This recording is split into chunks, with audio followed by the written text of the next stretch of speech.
The idea of Drivy came to me because in the streets where I lived in Marseille, in France, I had 3 families sharing a car, just splitting the cost with an Excel file, and I thought, wow, with all the unused cars that we have on our streets, we could invent a platform for sharing in a more trusted and massive way to exploit all these unused cars that sleep on the street.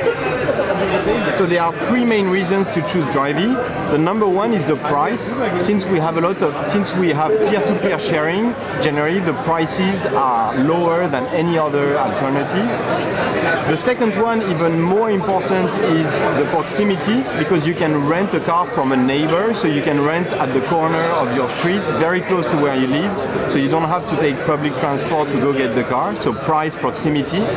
And the number 3 is the technology, which we are improving a lot, and for example, we can even access the cars only with the Drivy app, so you can enter the car with a smartphone, and this is the most important technology for us, but we also have a platform that is very easy and convenient to use, so it's faster and better to find a car on Drivy. In some of the cars, when the owner is a candidate, we get an IoT device, so we need half an hour of installation inside the car, just like an alarm, and this box is connected to the opening system of the car and also to GPS and GSM. So then we connect the Drivy app to this box so that it can command the unlocking of the car. And so it means that the customer can access the cars and completely self-service, and there is the digital handshake of the contract is managed by the Drivy app. So the mobility scene now is extremely interesting because what is sure is all the OEMs, including Daimler, BMW, Seat, they all realize that the future of car is car as a service.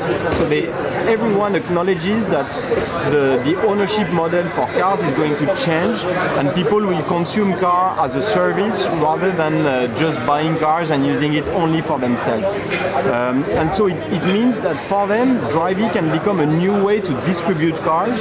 So they actually want to partner with us, and they also sometimes want to make their own platform. So there is a big question mark on who is going to operate the next platform. Is it only going to be Drivy? Is it also going to be OEMs? So there can be both competition and partnership here, but there are a lot of partnership opportunities.